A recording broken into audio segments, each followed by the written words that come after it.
नमस्कार, मैं हूं आपके साथ अभिषेक भट्टाचार्य। लोकसभा चुनाव से पहले जब सरकार का अंतरिम बजट आया था तो उसमें उत्तर प्रदेश को लगभग 2.36 लाख करोड़ रुपए की सौगात दी गई थी।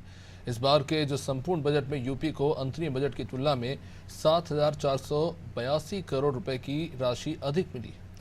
केंद्रीय बजट में सरकार ने किसानों, महिलाओं और युवाओं से लेकर रोजगार और उद्योगों तक कई विशेष प्रावधान किए हैं। रोजगार बढ़ाने के लिए सूक्ष्म, लघु और मध्यम यानी कि MSME सेक्टर के कई ऐलान किए गए हैं। यूपी सरकार का कहना है कि ये उपाय उत्तर प्रदेश को विकास के रास्ते पर ले जाएंगे।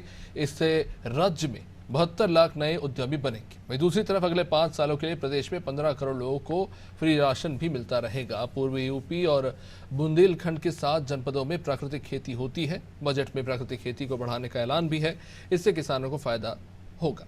केंद्र सरकार ने 1000 ITI अपग्रेड करने का भी ऐलान किया। इसमें यूपी के 100 ITI भी शामिल हो सकते हैं, जिससे 3.5 लाख युवाओं को फायदा मिलेगा। बजट में जिन 12 औद्योगिक पार्कों का ऐलान हुआ है उसमें 2 पार्क यूपी के हिस्से में भी आते हैं। PPP मॉडल से आवास बनाने की योजना से यूपी में 10 लाख लोगों को अप्रत्यक्ष रोजगार मिलेगा। बजट में कर्ज गारंटी योजना से यूपी की 20 लाख इकाइयों को जीवन दान मिल सकता है। 22 लाख नए उद्यमी तैयार भी हो सकते हैं। केंद्रीय बजट में देश की 500 शीर्ष कंपनियों में जैसा कि कहा गया है 1 करोड़ युवाओं को इंटर्नशिप का प्रावधान 5 सालों के लिए किया गया है। इसके तहत यूपी के 2 लाख युवाओं को भी लाभ मिलेगा। यूपी की योगी सरकार केंद्रीय बजट के ये सारे फायदे गिनवा रही है। इधर अखिलेश यादव का कहना है कि विकास बिहार की ओर जा रहा है, आपने यूपी को क्यों छोड़ दिया। डबल इंजन की सरकार है तो डबल फायदा मिलना भी चाहिए, लेकिन लगता है कि दिल्ली अब लखनऊ की ओर नहीं देख रहा। ये इनके शब्द है। जब तक किसान और नौजवानों की पक्की नौकरी का इंतजाम नहीं होगा, जनता को कोई बड़ा लाभ नहीं मिलेगा। विपक्ष के नेताओं ने भी यूपी को विशेष पैकेज नहीं मिलने पर अब सवाल उठा दिए। क्या बजट में यूपी की उपेक्षा का विपक्ष का ये आरोप जायज है? इसी मुद्दे पर आज चर्चा करेंगे। पहले कुछ प्रतिक्रियाओं पर नजर। कि बिहार को, आंध्र प्रदेश को कुछ विशेष पैकेज या विशेष योजनाओं से जोड़ा गया है, लेकिन उत्तर प्रदेश जैसा प्रदेश जो प्रधानमंत्री देता है, क्या वहाँ के किसान के लिए कुछ बड़े फैसले हैं? किसान की फसल की पैदावार, उसकी कीमत के लिए क्या कोई इंतजाम है? कहने को तो याद होगा आप सबको कि पिछली बार कहा था कि मंडी और एग्रीकल्चर इंफ्रास्ट्रक्चर के लिए स्ट्रेंथन करने के लिए लाखों करोड़ रुपए हैं। अगर वो इंफ्रास्ट्रक्चर स्ट्रेंथन हुआ था तो इसका मतलब किसान की आय दोगुनी होनी चाहिए या किसान की आय बढ़नी चाहिए थी, वो तो नहीं बढ़ी। तो किसान के साथ संकट पैदा किया इन्होंने। भाजपा की नीति और नीयत हमेशा से ऐसी रहेगी किस तरीके से धर्म के नाम पर, जाति के नाम पे खाइयाँ खोदी जाए। और ये बिना सुप्रीम कोर्ट के कुछ कहे मानते भी नहीं हैं। ना तो ये पेपर लीक मानेंगे जब तक सुप्रीम कोर्ट कहेगी, ना तो ये दुर्घटनाओं को स्वीकार करेंगे कि इनकी फेलियर की वजह से हुआ है जब तक सुप्रीम कोर्ट ना कहे। और अभी भी विपक्ष जब इनसे कह रहा था कि ये गलत है, ये कॉन्स्टिट्यूशन के अगेंस्ट जा रहा है, तो इनकी ये मानसिकता बन गई हुई है कि हम जो है राजधर्म लेकर के आएंगे, राजा की तरह राज करेंगे। जो हमारा कॉन्स्टिट्यूशन है, लोकतंत्र है, उसकी तरह कार्य ना करके ये एकल राज्य चलाने की मंशा रखते हैं, जो इसका जो है करारा जवाब जनता ने दिया है। वित्त मंत्री के तौर पे निर्मला सीतारमण जी का ये 7वां बजट है, जो कि मोरारजी देसाई के रिकॉर्ड को तोड़ते हुए एक नया रिकॉर्ड कायम कर रहा है। सीतारमण जी को बधाई व शुभकामनाएं। यह बजट बहुत ही संतुलित बजट है। इसने हर वर्ग का ख्याल रखा है, चाहे वो किसान हो, युवा हो, महिला हो या फिर व्यापारी हो। देश के अंदर किस तरीके से विकास को गति दी जाए, उसका इस बजट के अंदर खासा ध्यान रखा गया है। जिस तरीके से सोना और चांदी आम जनमानस से दूर होता जा रहा था, आज करीब 6% उसके अंदर कस्टम ड्यूटी कम करके सरकार ने अपनी मंशा जताई है कि सरकार आम जनता की सरकार है। कृषि में भी अब बजट को बढ़ा के किसानों के हित में काम करने का एक दृढ़ संकल्प दिखाया है सरकार ने। स्किल इंडिया के तहत 20 लाख युवाओं को स्किलिंग कराने का प्रोग्राम भी सरकार ने प्रस्तुत किया है। इसके साथ ही ITI को बढ़ाने का और उसका किस तरीके से विस्तार हो, इसके लिए भी सरकार काम कर रही है। नकारात्मक राजनीति, अच्छा काम हो तो उसे दिखाई देता, हमेशा उल्टा बाजा बजाना विपक्ष का काम हो। जबकि नरेंद्र मोदी जी की तीसरी सरकार का पहला बजट सर्वव्यापी है, सभी क्षेत्रों का, सभी वर्गों का, सभी क्षेत्रों के हिसाब से मैं कह रहा हूँ कि सभी एक छोटे छोटे वर्गों का इसमें ध्यान रखा रहा है। रोजगार पर ध्यान दिया, कृषि पर ध्यान दिया, युवाओं पर ध्यान दिया, महिलाओं पर ध्यान दिया, किसानों के आने वाले भविष्य पर ध्यान दिया। तो ये बजट जो विकसित भारत का जो परिकल्पना माननीय नरेंद्र मोदी उसके दिशा में एक महत्वपूर्ण कदम। चलिए, तो बयानों को आपने सुन लिया है। तमाम तरह के दावे किए जा रहे हैं।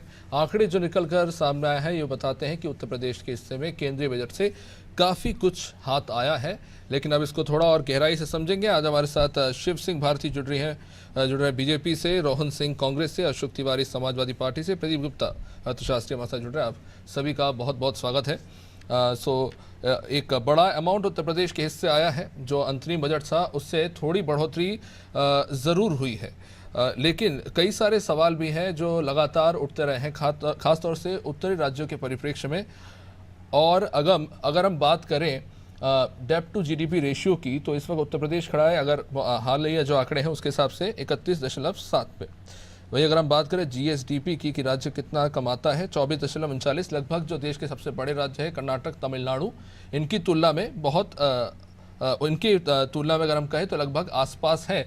लेकिन हमें इस बात से भी इनकार नहीं करना चाहिए कि इन राज्यों की तुलना में उत्तर प्रदेश का क्षेत्रफल और उत्तर प्रदेश की आबादी बहुत बड़ी है। तो शिव सिंह जी, सवाल यही है कि एक्सपेंडिचर तो हम देखते हैं, चाहे केंद्र की तरफ से हो, राज्य की तरफ से हो, तो काफ़ी कुछ हम देखने को मिल रहा है कि बड़े स्तर पर किया जा रहा है। लेकिन कहीं ना कहीं ये पॉपुलेशन एक लायबिलिटी भी बनी हुई है राज्य के लिए, जिससे आप इनकार नहीं कर सकते।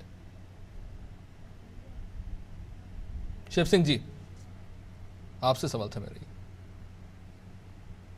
आपकी सरकार है राज्य में, इसलिए रिपीट करेंगे आवाज? चलिए ठीक है, मैं एक बार फिर से आपको रिपीट कर देता हूँ। मेरा मोटा मोटा सवाल यही था कि राज्य के पास अगर बात की जाए एक्सपेंडिचर बहुत है, चाहे वो राज्य की तरफ से हो या केंद्र की तरफ से भी आवंटित किया गया है अच्छा खासा अमाउंट, इससे कोई इंकार नहीं कर सकता, भले ही राजनीतिक कारणों से विपक्षी दल आरोप लगा रहे हो। लेकिन आप इस बात से भी इनकार नहीं कर सकते हैं कि अगर जीएसडीपी में उत्तर प्रदेश अगर अच्छा कर रहा है तमाम बड़े राज्यों में, तो अगर आबादी और क्षेत्रफल की तुलना में देखें तो ये काफ़ी कम है। जो डेप्ट टू जीडीपी रेशियो है उत्तर प्रदेश का, वो इस हिसाब से काफ़ी ज़्यादा है। देखिए, विपक्ष क्या कहता है उससे सरोकार नहीं है, चूंकि जब भी बजट आता है तो जो भी किया जा रहा होता है तो उसका विरोध इनको करना रहता है। लेकिन आप वास्तव में ये जो आपने लाइन बोली बिल्कुल सही बोली कि आबादी के लिहाज से, लेकिन आप देखिए कि उत्तर प्रदेश जिस तरह से प्रगति की ओर बढ़ रहा है और जिन राज्यों में बहुत ज्यादा आवश्यकता है, क्योंकि ये राज्य का बजट नहीं है, ये पूरे देश का बजट है। जब ये पूरे देश का बजट है तो ये सारे राज्यों के बारे में विचार करके ही बजट की राशि को बढ़ाया घटाया जाता है। और जहां तक सिर्फ उत्तर प्रदेश की बात है, तो उत्तर प्रदेश में माननीय योगी जी की सरकार के द्वारा अभी यूपी का बजट अभी आया है, तो उसमें निश्चित रूप से यह जो बजट है, यह जो राशि केंद्र के द्वारा दी गई है, यह उत्तर प्रदेश को बहुत आगे ले जाएगा और उत्तर प्रदेश नई प्रगति की ओर बढ़ेगा। इसको हम सभी लोगों को स्वीकार करना चाहिए। मैं व्यक्तिगत रूप से मानता हूं कि उत्तर प्रदेश में चूंकि आबादी के लिहाज से बहुत कुछ किया जाना चाहिए, लेकिन उस लिहाज से भी उत्तर प्रदेश को जिस तरह से राशि को बढ़ाया गया है, ये अपने आप में काबिल तारीफ है। जब पूरा आप देखें, पूरे विश्व की आप आर्थिक स्थिति देखेंगे तो उस लिहाज से जो भारत का बजट जो पेश हुआ है वह बहुत ही सराहनीय बजट है। ठीक, लेकिन दो तरह की चुनौतियां हैं बीजेपी के लिए राज्य सरकार के सामने। एक तरफ आपको एक ऐसी आबादी है जो इतनी गरीब है कि जैसा कि योजनाओं से हम देख रहे हैं, चाहे आवास योजना हो, चाहे नल जल योजना और तमाम योजनाओं के लिए जो बजट का प्रावधान किया गया है ग्रामीण क्षेत्र में और पंचायतों में, वहाँ पर आपको ये पूर्तियाँ करनी है। लेकिन दूसरी तरफ एक और ऐसी आबादी है जिनके लिए रोज़गार एक बड़ा मुद्दा है। इनकी ज़रूरत सबसे बड़ी है कि आज उनके हाथ में रोज़गार मिल सके। यही सवाल मायावती जी से लेकर अखिलेश यादव उठा रहे हैं कि इस वर्ग के लिए क्या जो घोषणाएं की गई केंद्रीय बजट में, उसमें उत्तर प्रदेश के हिस्से कितनी आएगी, ये एक बड़ा सवाल है। देखिए, बजट का विषय है जी, उत्तर प्रदेश में रोजगार के अवसर, वो चाहे स्टार्टअप से हो, चाहे स्किल के द्वारा दिए गए हों। आप देखिए, आज युवा जो उत्तर प्रदेश का युवा है वह रोजगार देने की स्थिति में है, वह रोजगार दे रहा है। थोड़ा सा भी जिसके अंदर जागृति है, वह सरकार द्वारा जो लाभ मिलता है स्टार्टअप में, स्किल में, और ब्याज में जिस तरह जो लोन में जो ब्याज में माफी दी जाती है, उसके लिहाज से उत्तर प्रदेश का युवा अपने आप को जहां तक मुझे याद है कोरोना काल में भी इसी तरह की एमएसएमई सेक्टर से लेकर टूरिज्म सेक्टर में भी ब्याज में माफी भी दी गई थी, जबकि ब्याज मुक्त लोन भी दिया गया था। और अब ये भी एक बड़ा सवाल है कि उसका कितना प्रभाव देखने को मिला। खैर, मैं आगे बढ़ूंगा इस पर, और रोहन जी आपके पास आना चाहूंगा। आज मैं पी चिदम्बरम जी को सुन रहा था, आपकी पार्टी के वरिष्ठ नेता है। He made some really smart statements, but जब मैं एक खबर पढ़ता हूँ कर्नाटक में कि कर्नाटक में 14 घंटे काम करवाने की बात की जा रही है, वहां मैं सोचता हूँ कि वहां पर ये इस पॉलिसी को लाने का, इसको विचार क्यों किया गया। मैं सबसे पहले इस पे जवाब आपसे चाहूंगा, क्योंकि अगर आप क्वेश्चन कर रहे हैं केंद्र सरकार को, उनकी पॉलिसीज को या मौजूदा बजट को, तो ये जो 14 घंटे काम करने के बिल लाने की बात हो रही है, इस पर आप क्या कहेंगे? कि आपको नहीं लगता कि इससे आप एक व्यक्ति का रोजगार खा रहे हैं और एक अतिरिक्त भार डाल रहे हैं आप एक एम्प्लॉय पे? अब शेख जी 8 घंटे के बाद जो 14 घंटे वाली बात है, उसको अगर आप विधेयक को, किसी ने जो प्रस्तावित विधेयक है उसका ड्राफ्ट कर्नाटका की वेबसाइट पर अवेलेबल है, किसी को कोई भी देख सकता है, बायलैंग्वेज है, उसमें क्लियरली मेंशन है कि 8 घंटे के बाद की जो भी ड्यूटी है या जो भी काम करना है, ये डिपेंड करेगा एम्प्लॉयर पे और एम्प्लॉय पे, कोई ये बाध्यकारी नहीं है। अब ये हुआ कि 14 घंटा काम कैसे कराया जाएगा, इसके लिए कानून, जो पुराने लेबर लॉज थे उसमें सुधार किया गया है, और ये खुद मांग रही है। आपने खुद सुना नारायण मूर्ति जी को, उन्होंने कहा 70 घंटे काम करने की बात हुई है, और भी और वो कितने क्रिटिसाइज हुए ये भी आपने सुना होगा, क्योंकि आज तो जरूरी ये है कि व्यक्ति को 7 घंटे 8 घंटे भी काम मिल जाए तो बड़ी बात है। क्योंकि ये करना है, आपने जो बात कही, मैं उसको इस तरह से कहूं कि अगर कॉर्पोरेट, क्या आप कॉर्पोरेट के लोगों को एकदम देवदूत मांगते हैं, एकदम गाय तुलसी मानते हैं कि आपने कह दिया कि अगर वो करना चाहे तो ये करेंगे? डोंट यू थिंक कि उनको एक्सप्लॉइट किया जाएगा आपके इन प्रावधानों से? Abhishek ji there is a tricky part ये है कि यू हैव बीन टू, आप जर्नलिस्ट रहे हैं, आपको पता होगा कि आदमी जब जाता है फील्ड में 12 घंटे 10 घंटा 14 घंटा काम कर ले जाता है, तो वहां आपको कोई आपका एडिटर जो सर पे बंदूक नहीं लगाता, आप खुद से करते हैं ना, वही सेम चीजें होती है कि जिनको आगे मैं एक चीज आपके नजरिए में लाना चाहूंगा। आज तमाम वेस्टर्न कंट्रीज, ऑस्ट्रेलिया से लेकर न्यूजीलैंड, अमेरिका में भी एशियन एम्प्लॉयज का विरोध इसलिए सबसे ज्यादा हो रहा है। प्रावधान उनको ओवर टाइम का दिया गया है, लेकिन इसके चलते वहां के लोकल लोगों की, उनकी मानसिकता ये बन गई है, Indians are hard working, they are going to earn money there, but they are taking their jobs, this kind of mentality is been happening there. आपको लगता है कि यही मानसिकता को यहाँ भी बढ़ावा दिया जा रहा है? और कहीं ना कहीं गलत भी है। हमारे लिए क्या प्रायोरिटी नहीं है कि एक कर्मचारी की अगर आप बात करें तो उसकी मानसिक जो है शांति को भी हम बनाए रखें? वर्क लाइफ बैलेंस का जो टॉपिक है, जिसपे डिबेट, ये बहुत अलग तरह की डिबेट है, लेकिन अब मैं जैसा आपसे बोला कि ये बाध्यकारी नहीं है, वो लोग जो करना चाहते हैं और वो लोग जो करवाना चाहते हैं, तो ये तो आज भी लोग ओवर टाइम करते हैं, डबल शिफ्ट करते हैं, भारतीय रेलवे 36 घंटे काम करा लेती है। ये एक बड़ा सवाल है। खैर, क्योंकि युवाओं के रोजगार को लेकर आपकी पार्टी के बड़े लीडर्स का भी मुखर रहे, इसलिए मैंने ये सवाल पूछा, क्योंकि जरूरी यह भी है कि ज्यादा हाथों को रोजगार मिले। क्योंकि अगर आप ईपीएफओ में जो स्कीम लाई गई है, जिसको लेकर भी आप ही की पार्टी के नेताओं ने कहा जो इंसेंटिव लिंक्ड स्कीम है, ये तो हमारे खुद के मैनिफेस्टो की है, इसको भी क्रिटिसाइज कर रहे हैं कहीं ना कहीं आप ही के पार्टी के, आप ही के सहयोगी दल, ये कह के कि इससे क्या हासिल होने वाला है। जबकि मेरा यही सवाल अशोक तिवारी जी, आज सबसे ज्यादा जरूरी ये नहीं है कि ज्यादा से ज्यादा लोगों तक रोजगार पहुंचे, भले ही आमदनी थोड़ी कम जरूर हो, क्योंकि जो प्रावधान किया गया है कि अगर ईपीएफओ में पहली बार कोई रजिस्टर हो रहा है, अगर 1 लाख तक की उसकी आमदनी है, मतलब मान लेते हैं 8 से 8 लाख तक की उसकी मासिक आमदनी होगी, उसको थोड़ा और इंसेंटिव जो है सरकार की तरफ से दिया जाएगा। क्या आपको नहीं लगता कि एक शुरुआत है, ठीक ठाक शुरुआत? देखिए, हम बजट पर कुछ बोलना चाहते हैं जी, अपनी बात रखना चाहते हैं। बिल्कुल। जो ये बजट आया है जिस पे आपका डिबेट हो रहा है, ये बजट हमारी नजर में एक नाउमीदी का बजट है और एक निराशाजनक बजट है। कुर्सी बचाने का बजट है। कुर्सी बचाने पे ज्यादा ध्यान दिया गया है, जनता की सुविधाओं पर, जनता के विकास पर कम ध्यान दिया गया है इस बजट को। सच्चाई ये है कि इस बजट में आधी अधूरी नौकरी जो दी गई है, जो इस बजट में जिस तरह से अप्रेंटिसशिप या इंटर्नशिप दिया गया है, उस पर आरक्षण का क्या होगा? आरक्षण का तो कुछ होगा नहीं, आरक्षण तो कहीं लागू हो नहीं रहा है।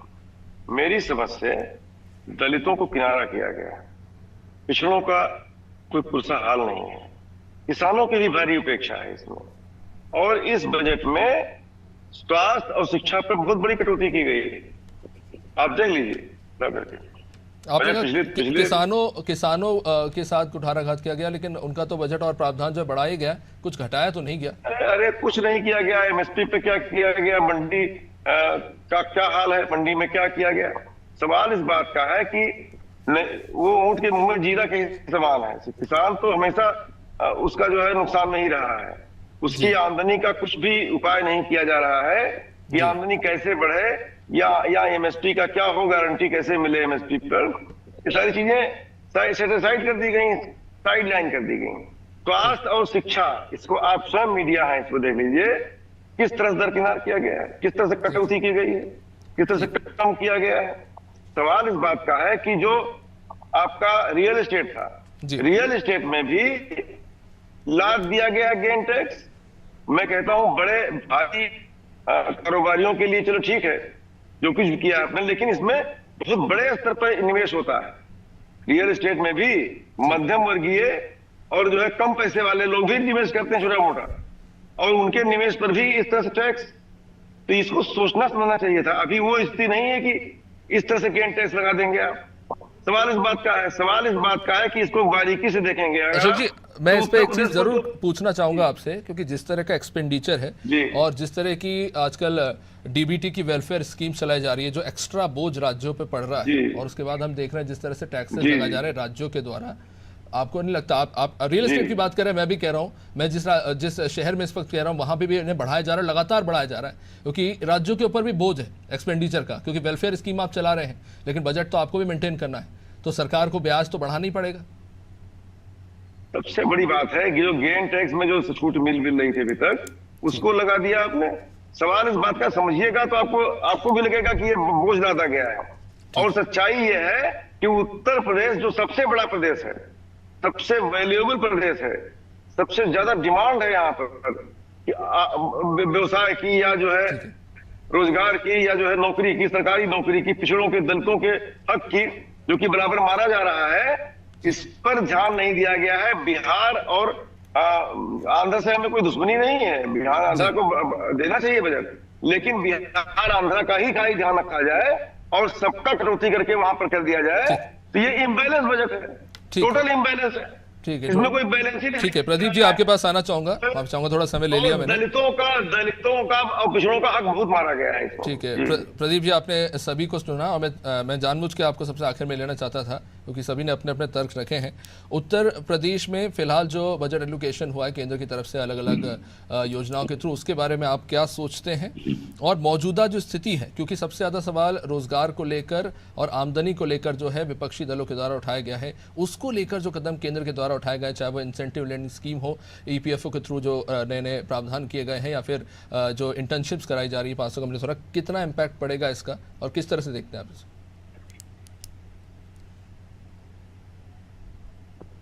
अशोक जी, आपका डिवाइस प्लीज अनम्यूट कर लीजिए।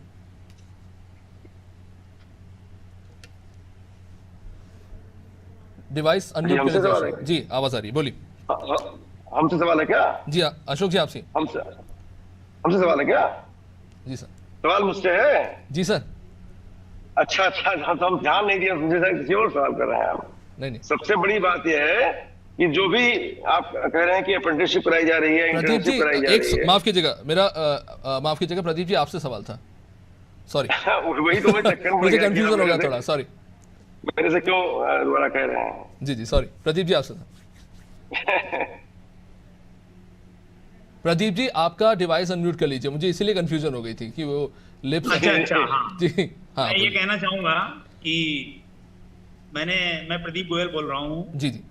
मैं ये कहना चाहूंगा, जितनी मैंने अभी तक राजनीतिज्ञों की बात सुनी है, उसके आधार पर ये लग रहा है कि बजट शब्द ही अपने आप में बहुत ही खराब होता है। पिताजी बनाते थे तो पूरा घर नाचता था, और बीवी बनाती थी तो सब लोग उस पर विरोध करते थे। तो बजट को बनाने का उद्देश्य ये होता है कि पूरी व्यवस्था को चलाना है। जिस तरीके से पहले के अमाउंट थे, वो अमाउंट बढ़ के इस समय जो है हमारा बढ़ता चला जा रहा है, और हम इस समय 5वीं दुनिया की इकोनॉमी में हैं और तीसरी इकोनॉमी में जाने की सोच रहे हैं, जिसमें सिर्फ हमसे आगे अमेरिका और चीन रह जाएगा। तो इस तरह के बजट की सोच ही बहुत अच्छी है, और जैसा आपने पॉइंट रखा था कि बजट कभी भी अच्छा नहीं होता है, इसमें कुछ ना कुछ कमियां होती हैं, क्योंकि जिसे कॉस्ट आती है, जिस पे टैक्स का बर्डन आता है, वो नाराज होते हैं, और जिनको मिलना चाहिए उनको नहीं मिल पाता है तो वो नाराजगी देते हैं। लेकिन जिस तरीके की यहाँ पे रोजगार के विषय में बात हुई है, तो रोजगार स्वरोजगार से ही ये देश बढ़ सकता है, क्योंकि इसकी आबादी बहुत ज्यादा है, सबको सरकारी नौकरी नहीं मिल सकती। जो 10 लाख और 20 लाख की गई है स्कीम, जिसके अंदर लोन देके लोग अपना रोजगार बढ़ा सकते हैं, और वो रोजगार खुद भी बढ़ाएंगे और आगे और भी लोगों को रोजगार दे सकते हैं। इस तरह की स्कीमें आने से वो इकोनॉमी में, एसएमई सेक्टर में भी बेनिफिट आएगा। और नहीं, ये बातें बिल्कुल कही जाती है, लेकिन प्रदीप जी, इसमें मेरा सवाल है, क्योंकि बड़े दिलचस्प आंकड़े हैं जो आर्थिक सर्वेक्षण सामने आया, उसमें ये बात निकलकर सामने आई है कि इनकम टैक्स जो है वो ज़्यादा भरा जा रहा है देश में बजाय कॉर्पोरेट टैक्स के। यानी कि आम जो इनकम कमाने वाले हैं वो ज़्यादा टैक्स भर रहे हैं as compare to corporate tax. एक पहला सवाल ये, और ये इसलिए और भी दिलचस्प बन जाता है क्योंकि ये इनकम टैक्स भरने वाले देश में मात्र 2% लोग हैं, वो तब भी कॉर्पोरेट टैक्स से ज़्यादा है। 15 लाख देश में रजिस्टर्ड प्राइवेट कंपनीज़ हैं, उसके बावजूद कॉर्पोरेट टैक्स कम है। एमएसएमई सेक्टर की लगातार बात होती है। आज ये जो कॉर्पोरेट टैक्स कम है, अगर हम इसको देखें, 15 लाख कंपनीज में से भी मात्र 5.6 लाख कंपनियां टैक्स भरती हैं। एमएसएमई सेक्टर की कंपनीज जो है टैक्स या तो भर नहीं पा रही हैं या फिर वो घाटे में है। तो ये एक बड़ा सवाल है कि अगर हमारी प्रायोरिटी एमएसएमई सेक्टर है तो ये इतना क्रंच क्यों है? क्योंकि सर आपने अभी बात करी जी, इस समय इंडिया का सर्विस सेक्टर बहुत आगे बढ़ गया है, और हमारे यहाँ जो इंफ्रास्ट्रक्चर और जो आईटी कंपनीज हैं, इनकी अंदर सैलरी पाने वाले लोग जो हैं वो 1-1 करोड़ रुपए से ऊपर की सैलरी पा रहे हैं। तो उन सबके ऊपर जो पर्सनल टैक्स पड़ेगा उस पर कॉर्पोरेट टैक्स नहीं पड़ सकता, जबकि वो कॉर्पोरेट जगत के लोग होते हैं। तो इस वजह से आपको पर्सनल टैक्स ज्यादा दिख रहा है और कॉर्पोरेट टैक्स कम दिख रहा है। वरना अभी भी जो पर्सनल टैक्स के लोग हैं वो बहुत कम परसेंटेज में टैक्स दे रहे हैं, चाहे रिटर्न ज्यादा भी भरी जा रही हो। मैं ही यहाँ पर सैकड़ों की तादाद में रिटर्न भर रहा हूँ जिसमें 7 लाख रुपए और 8 लाख रुपए तक की अमाउंट पे टैक्स ही नहीं आ रहा है, जबकि जिनकी 50 लाख से ऊपर की टैक्स है वो लोग दबे जा रहे हैं। जिनकी 1 करोड़ रुपए से ऊपर तनख्वाह आ रही है, उनकी 2-2 महीने और 3-3 महीने की तनख्वाह सिर्फ टैक्स में ही चली जा रही है, जबकि वो बहुत रईस दिख रहे हैं। तो प्रॉब्लम तो उन लोगों पे सबसे ज्यादा है। जी, यही तो मेरा सवाल था सर कि कंपनीज जो है उनको ज़्यादा टैक्सेस भरना चाहिए या फिर एम्प्लॉयज़ को। एक टकराव है, मैं इस पर आगे एक और चीज़ ज़रूर आपसे पूछना चाहूँगा, क्योंकि this government is always said minimum government maximum governance. आप जो स्कीम्स आप लेके आ रहे हो, क्या ये मिनिमम गवर्नमेंट है? देखिए, मिनिमम गवर्नमेंट और मैक्सिमम का ये जो कॉन्सेप्ट है कि गवर्नेंस पे कवर करता है कि गवर्नेंस कितनी होगी, ये तो बहुत ही एडमिनिस्ट्रेशन का इशू हो गया है। ये हमारे इकोनॉमी से रिलेटेड नहीं है जिस पे मैं कोई आपको गहन जवाब दे सकूं। जी, क्योंकि सबसे पहले गवर्नमेंट ने कहा था कि we want to have a free market. हम चाहते थे, ये थोड़ा वेस्टर्न स्टाइल कह सकते हैं, अमेरिकन स्टाइल अप्रोच है, बट स्टिल ओपन मार्केट चाहिए जहाँ पर हर व्यक्ति आके काम कर सके, अपना खुद का रोजगार कर सके, अपनी बिजनेस खोल सके, जैसा कि 1990 के बाद हमारा अप्रोच होना चाहिए था। उससे पहले हम जैसा कि देखते थे जिस तरह का सिस्टम था, ठेका सिस्टम था, तो लाइसेंस सिस्टम था, उसको फ्री करने की बात हुई थी और 2014 में उसको बहुत एग्रेसिवली प्रमोट किया गया। लेकिन कहीं ना कहीं हमें लगता है कि जिस तरह के हालात बन रहे हैं हम वापस उसी तरफ लौटते चले जा रहे हैं। प्रदीप जी, इंडिया के अंदर भी शुरू हो रहा है, खत्म हो चीजें। माफी चाहूंगा सर, आपके ऑडियो में थोड़ी खराबी आ रही है और वैसे भी समय अब इजाजत नहीं देता। बहुत बहुत शुक्रिया आप सभी मेहमानों का इस चर्चा में जुड़ने के लिए। बहुत सारे सवाल थे जो छूट गए हैं, आम जनता जिनके जवाब अभी तलाश रही है। बहुत सारी चीज़ों का विश्लेषण अभी भी जारी है। गवर्नमेंट का जो विजन है उसे भी समझने में अभी और थोड़ा समय निश्चित रूप से लगेगा।